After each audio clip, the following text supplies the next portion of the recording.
The wind had teeth and it was biting at Alara's heels, a ravenous beast chasing her through the blinding white of the blizzard. Each gust was a physical blow, stealing the air from her lungs and whipping her thin shawl away from her face.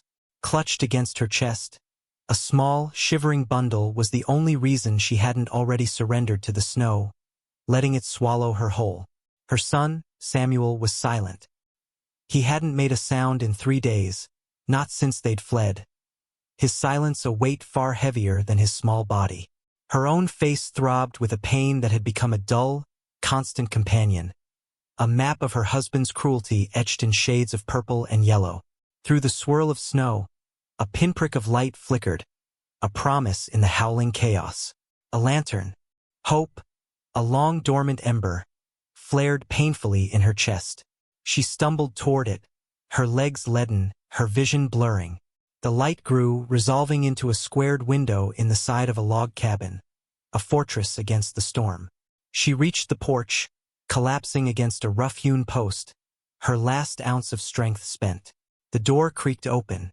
A silhouette filled the frame, a man broad and dark against the warm light spilling from within. He was a mountain of a man, his face a landscape of hard lines and quiet sorrow, a thick beard grizzled with gray. His eyes, the color of a winter sky, took in the sight of her, the torn dress, the shivering child, the ugly bruise blooming across her cheekbone. He said nothing. He simply stood there, the wind tearing at him, his expression unreadable. Fear, sharp and cold, pierced through Alara's exhaustion.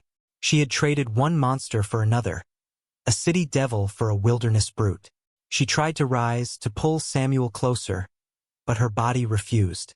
The man's gaze lingered on her son, and for a fleeting moment, the hardness in his eyes softened into something akin to pain. He stepped aside, holding the door open wider. The gesture was simple, an invitation into the warmth. It was more than she had been offered in years.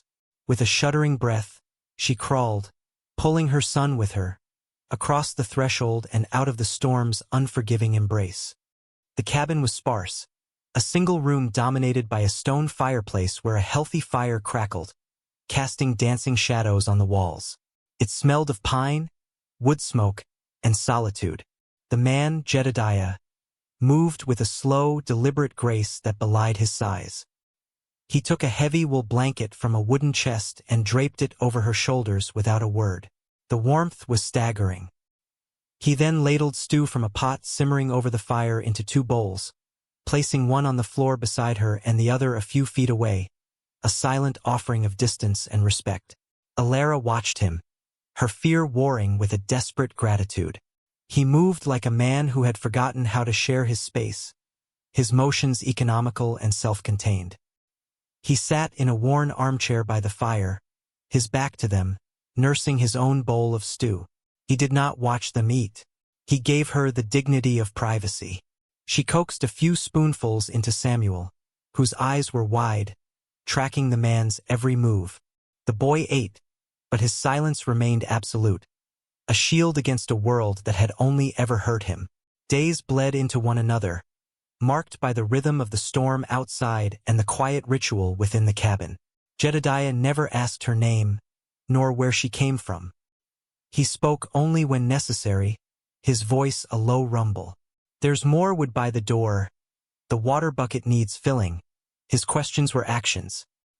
He left a small pile of his late wife's clothes by the door to the small loft room he had given them, simple, durable dresses and a thick wool coat.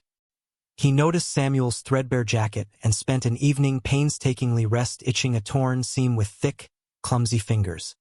Alara's terror slowly began to recede, replaced by a cautious curiosity. She watched him from the loft. She saw him stand before the fire late at night, his hand resting on the mantelpiece. His shoulders slumped with a grief so profound it seemed to suck the very air from the room. She saw him through the small window, walking up the slight rise behind the cabin, even in the deep snow, to stand before 2 small, snow-dusted mounds of earth marked by simple wooden crosses. He would stand there for a long time, his head bowed, a solitary mourner in a world of white. He was a man haunted, she realized, not by malice, but by loss. He was a wounded creature, same as her. The understanding settled in her, not as a comfort, but as a shared, unspoken truth. She began to emerge from her shell. She started mending, her needlework far finer than his. She took over the cooking, turning his simple rations into savory meals. She swept the hearth, her movements quiet and unobtrusive, trying to earn her keep, to be small enough not to be a burden. Jedediah accepted these offerings with a silent nod. The space between them, once a chasm of fear and mistrust, was slowly being filled with a fragile, unspoken partnership. One afternoon, the storm had finally broken, leaving the world pristine and silent under a blanket of fresh snow. Jedediah was in the small paddock, brushing down his formidable black horse. Samuel, wrapped in his newly mended coat, stood by the fence, watching. The boy had an affinity for animals, a gentleness he couldn't express with people. Jedediah noticed the boy's rapt attention. He finished his grooming and, without a word, began carving a small piece of scrap wood with his pocketknife. He worked slowly, the shavings falling onto the clean snow. When he was done, he walked over to the fence and held it out. It was a horse, perfectly rendered, small enough to fit in the boy's palm. Samuel stared at it, then up at the big, bearded man. He hesitated, his gaze flickering to his mother, who watched from the porch. She gave a slight nod. Tentatively, Samuel reached out and took the wooden horse. His small fingers wrapped around it, a treasure. He didn't say thank you. He didn't have to. For the first time in a long time, the tension in his small shoulders seemed to ease. It was a beginning. That evening, as Alara was banking the fire for the night, Jedediah spoke, his voice quiet in the dim room. "He is a good boy." Alara flinched, not from fear, but from the directness of the words. It had been so long since anyone had said anything kind about her son. "Yes," she whispered, her voice rough from disuse. "He is." A silence fell between them, comfortable now, not strained. "My Sarah," Jedediah said, his gaze fixed on the glowing embers. She loved horses. It was the first time he had given his ghost a name. "Sarah." "My daughter." The words hung in the air, heavy with unspoken sorrow. Alara's heart ached for him, for this shared landscape of loss they both inhabited. "I am Alara," she offered, a piece of herself in return. "And he is Samuel." He nodded slowly, as if committing the names to memory. "Alara," he repeated softly. "Samuel." It felt like a benediction. A few days later, he was splitting logs, the rhythmic thud of the axe a steady heartbeat in the crisp air. Alara brought him a tin cup of hot coffee. As she handed it to him, her sleeve slid back, revealing the faded, yellowing edge of another bruise on her wrist, one she usually kept hidden. His eyes snagged on it, and the steady rhythm of his work stopped. He put the axe down, his jaw tightening. He looked from the mark on her wrist to the deep, lingering shadow on her cheekbone, seeing it all with a sudden, terrible clarity. He saw not just the bruises, but the story they told of fear, of powerlessness, of a spirit systematically crushed. The quiet man disappeared, replaced by something harder, something forged in a past he never spoke of. His eyes held the cold fire of a man who knew violence intimately, not as a perpetrator, but as an arbiter of it. He looked directly at her, his gaze unwavering, and for the first time, she saw not just a protector, but a reckoning. "The man who did this," he said, his voice a low, dangerous growl.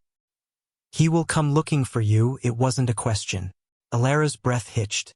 She could only nod, the terror she had fought so hard to bury surging back. "He thinks I am his property," she whispered, shame and fear making her voice tremble, like a painting or a prize horse. "He will not stop." Jedediah's big hand reached out, not to touch her, but to take the tin cup from her trembling fingers. His movements were steady, anchoring. He set the cup on a stump and turned back to her, his expression a mask of grim resolve. "Go inside," he said, his voice leaving no room for argument. "Pack your things." Her blood ran cold. He was sending them away. The sanctuary was gone. She had been a fool to hope. Tears welled in her eyes. "Please," she began. "We have nowhere else to—" "No," he interrupted, his tone softening just enough to cut through her panic. "You misunderstand me." He took a step closer, close enough that she could feel the heat of him, see the righteous anger burning in his eyes. "Pack your things. Not to run. To stay." He paused, letting the words sink in, a lifeline thrown across a chasm. "You unpack them in the loft. You make it yours. He is not coming for you. Not here. You belong here now. This is your home." The words were a vow, a fierce promise hammered into the frozen air between them. It was not a declaration of ownership, but of sanctuary. A fierce, unwavering protection. "You are mine now," it meant. Mine to protect. Mine to keep safe. The unspoken words echoed in the silence, stronger than any chain, more binding than any law. For the first time since she'd fled, Alara felt the ground solid beneath her feet. She looked at the stoic, wounded man, and saw not a stranger, but a guardian. She nodded, a single, sharp movement, and turned back to the cabin, her purpose clear. She was no longer running. She was home. The days that followed were filled with a fragile peace. The promise hung in the air, changing the dynamic between them. They were no longer a man and a refugee, but a unit, a strange, silent family forged in snow and sorrow. Alara unpacked the few meager belongings she had, placing a worn copy of a book on the small crate beside the bed, hanging a small, hand-carved locket from a nail on the wall. They were small acts of permanence, of claiming a space as her own. Jedediah began to teach her things. How to track game in the snow. How to tell which wood burned hottest. How to properly load and sight his spare rifle. His large hands guiding hers with an impersonal, professional calm. "A person should know how to defend their home," was all he said. He and Samuel developed their own language. A nod, a shared glance. One afternoon, while Jedediah was mending a section of fence damaged by the heavy snow, Samuel walked up to him, the wooden horse clutched in his hand. He pointed at the real horse in the paddock. "Horse," Samuel said, his voice a small, rusty croak. It was the first word he had spoken in weeks. Jedediah froze, his hammer hovering in midair. He looked down at the boy, a slow, rare smile touching the corners of his mouth, crinkling the weathered skin around his eyes. "Yes, son," he said softly. "Horse." He went back to his work, but the rhythm of the hammer was lighter now, hopeful. The spring thaw began. Water dripped from the eaves of the cabin. Patches of brown earth appeared through the retreating snow like new continents on a map. Life was returning to the mountains, and to the three souls within the small cabin. They worked together to plant a small garden, their hands in the rich soil. Felt like planting a future. The peace was shattered on a bright, clear afternoon. A sound drifted on the breeze, alien to their quiet world. The jingle of harnesses and the crunch of many hooves. Jedediah straightened from where he was checking the fence line, his body instantly alert. He shielded his eyes, looking down the path that led from the valley. For riders were approaching. They were led by a man on a magnificent white stallion, a man dressed in fine, city clothes that looked absurdly out of place in the rugged wilderness. He was handsome, his smile polished and predatory.